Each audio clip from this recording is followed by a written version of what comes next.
Hello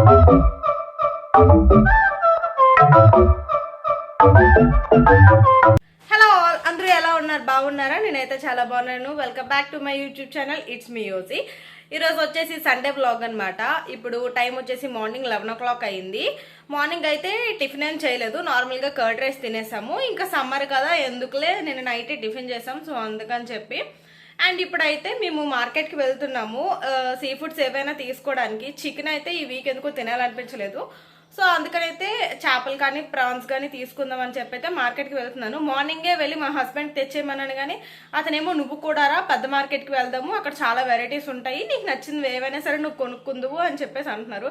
నాకు అసలు చేపల గురించి ఏమీ తెలియదు. మా డాడీ ఏవో ఒక 2 రకాలు తెచ్చేవారు, అవి కూడా పేర్లే తెలుసు, చూస్తే గుర్తుపట్టలేరు అనమాట ఏది ఏ చేప అని చెప్పి. మా హస్బెండ్ కూడా అంతే, అతను ఫిషెస్ ఎక్కువగా తినరు, అతనికి కూడా తెలియదు ఏవి కూడాను.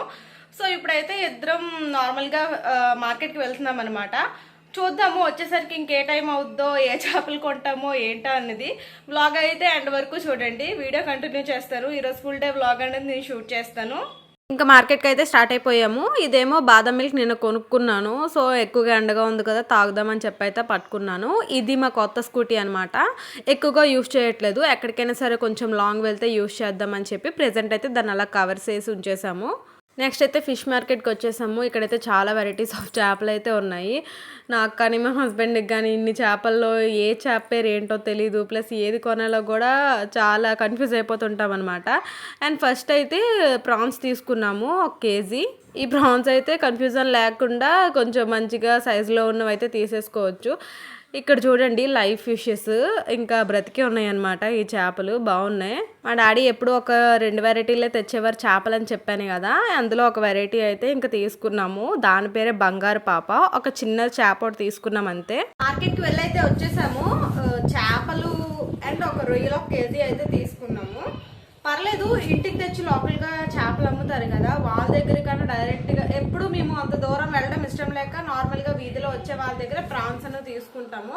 కానీ నిజంగా మార్కెట్కి వెళ్తే ప్రైస్ కూడా తక్కువ అండ్ అలానే క్వాలిటీ కూడా బాగున్నాయి. పెద్ద పెద్ద రొయ్యలు గట్టా ఉన్నాయన్నమాట.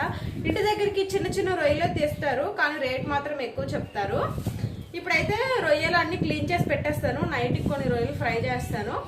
ఇప్పుడు చేప అయితే ఫ్రై చేసేస్తాను, ఎందుకంటే ఫ్రై చేస్తే పాప ఇష్టంగా తింటుంది అండ్ అలానే మేము కూడా తినేస్తాము. మార్కెట్కి వెళ్ళి వచ్చేసరికి టైం వచ్చేసి దగ్గర 12:30 అయిపోయిందనమాట. ఇంక ఇప్పుడు రొయ్యలు చేపలు ఇంకా అన్ని రకాల వండలేనని చెప్పి అయితే ఫస్ట్ అయితే ఫిషెస్ వండేస్తాను ఆఫ్టర్నూన్కి, ఇంకా నైట్కి అయితే రొయ్యలు ఫ్రై చేస్తానని చెప్పి అయితే ఫిక్స్ అయ్యాను. ఇంక ఇక్కడ చేపలేమో అన్నీ కూడా నీట్గా వాష్ చేసేసాను. చేసేసిన తర్వాత ఇంకా ఫ్రైకి అయితే నేనైతే ఈ విధంగా ఫ్రై చేసుకుంటాను. కొంచెం సాల్ట్, కొంచెం పసుపు అండ్ అలానే కారం వేస్తాను. పెద్దగా మసాలా పౌడర్స్ ఏం యూస్ చేయను. కొంచెం జీలకర్ర పొడి, కొంచెం ధనియాల పొడి అండ్ అలానే కొంచెం అల్లం వెల్లుల్లి పేస్ట్ వేస్తాను అండ్ కొంచెం శనగపిండి వేస్తాను. ఇది ఆప్షనల్, అప్పుడప్పుడు వేస్తాను, కొన్నిసార్లు వేయను. అండ్ అంతా కూడా నెక్స్ట్ అయితే మంచిగా మిక్స్ చేసుకున్నాను. నా మిక్స్ చేసుకున్న దాన్ని మంచిగా చేపలకు పట్టించేసి ఒక 20 minutes అనేది సైడ్కి పెట్టేస్తా. అండ్ నెక్స్ట్ అయితే తెచ్చిన రొయ్యలు కూడా మంచిగా వాష్ చేసేసాను. కొంచెం ఉప్పు పసుపు వేసి ఫ్రిడ్జ్లో పెట్టేసాను నైట్ కోసం. చాలా లైట్గా కొంచెం ఆయిల్ వేసేసి ఇంకా చేపలు కూడా ఇంకా వేపేస్తున్నాను అనమాట.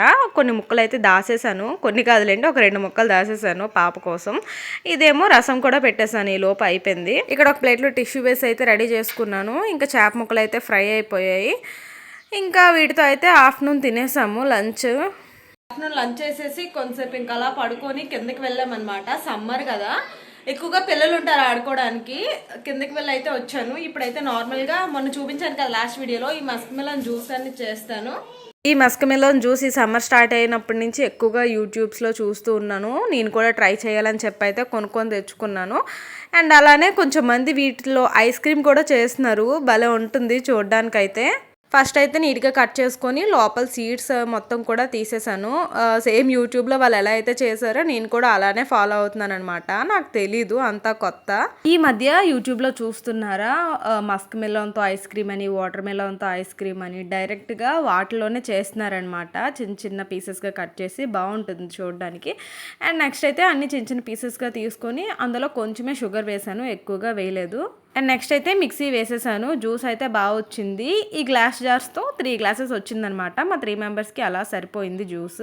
అండ్ ఇక్కడ నెక్స్ట్ అయితే డిన్నర్లోకి రొయ్యల్ ఫ్రై చేసేయడానికైతే ప్రిపేర్ అయిపోయాను. నేను రొయ్యల్ ఫ్రై ఎలా చేస్తానంటే ఫస్ట్ అయితే వేరే ప్యాన్ తీసుకుని అందులో కొంచెం ఆయిల్ వేసి రొయ్యలు మొత్తం అందులో వాటర్ అంతా ఇంకిపోయినంత వరకు ఫ్రై చేసేస్తాను. అండ్ నెక్స్ట్ అయితే పచ్చిమిర్చి, ఉల్లిపాయలు, టమాటా అవి కూడా మంచిగా దగ్గరికి వేసేసిన తర్వాత అందులోనే కావాల్సిన మసాలా పౌడర్స్ అన్నీ వేసుకుంటాను.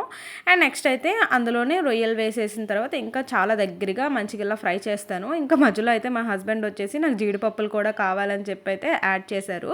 చాలా బాగా వస్తుంది ఇది. మనం రైస్తోనే కాకుండా నార్మల్గా స్నాక్ లాగా కూడా తినచ్చు, బాగుంటుంది చాలా. మీరు ఎప్పుడైనా ట్రై చేయండి. ఇక్కడ ఏం జరిగిందంటే మా హస్బెండ్కి కొంచెం ఎండబెట్టిన పెసలు అనేవి ఉన్నాయన్నమాట ఇంట్లోని. అవి ఇంకా అలా డైనింగ్ టేబుల్ మీద ఉండిపోతే మా పాప జల్లేస్తుంది అని చెప్పి అవైతే క్యాన్లో వేసాయి అనేసి అన్నాను. ఆ క్యాన్లో ఆల్రెడీ కొంచెం మినప్పప్పు అయితే ఉండిపోయిందనమాట. అది బాగాలేదు, కొంచెం పురుగు పట్టేసాయి అనమాట. అది తొక్కపప్పు. సో అవి పారేసి పెసలు అందులో వేసాయంటే మా ఆయన నాకు అంత డబుల్ పని పెట్టడానికి ఆ మినప్పప్పు అనేది తడిపేశారనమాట, నాకు చెప్పకుండాను. సో చూడండి, మా ఆయన ఏమో లేదు నేను ఆ మినప్పప్పు నేను కడుగుతాను అని నాకు చెప్పకుండా కడిగేశారు. డే టైం కడిగితే మళ్ళీ ఎండబెట్టడానికో లేకపోతే ఇంకేమైనా చేయడానికో ఛాన్స్ ఉంటుంది. ఇప్పుడు అవి నైట్ టైం కడిగేశారు, అవి ఆల్రెడీ తడిచి ఉంటాయి. మార్నింగ్ అయ్యేసరికల్లా అవి ఇడ్లీకి రెడీ అయిపోతాయి అనమాట. అవి ఇంకేం చేయలేము. అది ఒక దగ్గర ఎన్ని కేజీస్ ఉంటుంది మమ్మీ? 1 కేజీన్నర ఉంటుంది. ఇప్పుడు ఆ కేజీన్నర పప్పు నేను ఏం చేసుకుంటాను చెప్పండి? అడిగితే గారెలు వేసే అంటున్నారు. రేపు ఏమైనా గారెలు తాళదానం చేస్తావా? అన్ని గారెలు వేయమంటున్నావు మన ఇద్దరికి అని చెప్పేసి అన్నాను. పోనీ ఇడ్లీ చేద్దామన్నా సరే నాకు కరెక్ట్గా కొలతలతోనే తెలుసు అనమాట. ఒక గ్లాస్ కింది గ్లాస్ అయితేనే అవుతుంది, నాకు ఆ విధంగానే తెలుసు. ఇప్పుడు అది ఏం చేయాలో తెలీదు, చూద్దాం రండి. పాప మంచిగానే క్లీన్ చేశారు కానీ క్లీన్ చేసిన టైం కరెక్ట్ కాదనమాట. డే టైం అయితే చాలా మంచిగా పనికొచ్చేవి. అవి నీట్గానే కడిగారు కానీ డే టైం అయితే బాగుండు. ఇలా తీసుకెళ్ళి అవి ఎండలో వేసేస్తే మనకి మళ్ళీ కొంచెం నీట్గా అయిపోతాయి అనమాట. ఇప్పుడు ఈ నైట్ టైం అవి ఎండవు, డ్రై అవ్వవు, నానిపోతుంది పప్పు. ఆ పప్పు అంతా ఏం చేయాలో నాకైతే తెలియట్లేదు. రేపు మార్నింగ్ ఎలాగోకలా కొంచెం పప్పు అయితే మొత్తం అంతా గ్రైండర్లో వేసేస్తాను. ఫస్ట్ కొంచెం గారెలు వేస్తాను. అండ్ నెక్స్ట్ వచ్చేసి మిగతాది ఎంత కొలతలతో నూకైతే సరిపోతుందో ఆ విధంగా నూక పెట్టేసి ఇడ్లీ రుబ్బేసి 10 రోజులు మా ఆయనకి ఇడ్లీయే పెడతాను చూడండి. ఇంకా మినప్పప్పు గోలు అయిపోయిన తర్వాత ఇక్కడ నైట్కి అయితే దోశలు వేస్తున్నాను. ఈసారి ఎందుకో నాకు నాన్ స్టిక్ ప్యాన్ కాకుండా ఇలా ఐరన్ దాని మీద అయితే నాకు వేయాలనిపించింది దోశలు. కానీ నాన్ స్టిక్ ప్యాన్ దోశలకి ఇలా ఐరన్ దానికైతే టేస్ట్ కూడా డిఫరెన్స్ ఉంటుంది. నాన్ స్టిక్ అయితే అసలు ఆయిల్ అవసరం లేదు కానీ ఇలా ఐరన్ దాని మీదకి అయితే కొంచెం ఆయిల్ అనేది పడుతుంది. నేనైతే ఇంకా అక్కడ అలా ఆయిల్కి అలా చాక్ గుచ్చేసి ఇంకా అలా చేస్తున్నాను అనమాట. అండ్ దోశలు కూడా బాగుంటాయి. మనకి చాలా పల్చగా పేపర్ దోశలా కావాలనుకుంటే నాన్ స్టిక్ మీద బాగా వస్తాయి. ఇందులో అయితే చాలా సాఫ్ట్గా అలా వస్తాయి అనమాట. చాలా మెత్తగా స్పాంజీగా వస్తాయి. అలా వస్తే మా పాప కూడా తినడానికి ఎక్కువ ఇష్టం చూపిస్తుందని అయితే ఇంక ఇలా వేసాను ఈ ఐరన్ దాని మీద. చాలా రోజులు అయిపోయింది ఇలా ఐరన్ దాని మీద దోశలు ట్రై చేసి. ఎప్పుడో పెళ్లి కాక ముందు మా మమ్మీ వాళ్ళ ఇంట్లో ఒకసారి ట్రై చేశాను. నాకు ఇలా తినాలనిపిస్తుంది అని చెప్పి. దోశలు అయితే చాలా సాఫ్ట్గా వచ్చాయి. ఇక్కడైతే మా హస్బెండ్ అన్నారు, నువ్వు నా కోసం వారం రోజులకు సరిపడా ఇడ్లీ ఏం చేయక్కర్లేదు కానీ నైట్ మొత్తం ఫ్యాన్ వేసేసి ఇంక ఇలా వీటిని ఇలా ఎండ పెడదాము, మార్నింగ్ అయ్యేసరికల్లా డ్రై అయిపోతాయిలే అని చెప్పేసి అన్నారు. ఇంకా నైట్ మొత్తం ఫ్యాన్ కింద వేసేసి నెక్స్ట్ డే మార్నింగ్ అయితే తీసుకెళ్లి మేడ మీద ఎండ వేసాం. పప్పు మొత్తం కూడా మళ్ళీ నార్మల్ మంచిగా అయిపోయింది. ఈ వీడియో అయితే ఇక్కడితో ఎండ్ చేస్తున్నాను. వీడియో కనుక నచ్చితే please like and subscribe. Bye bye.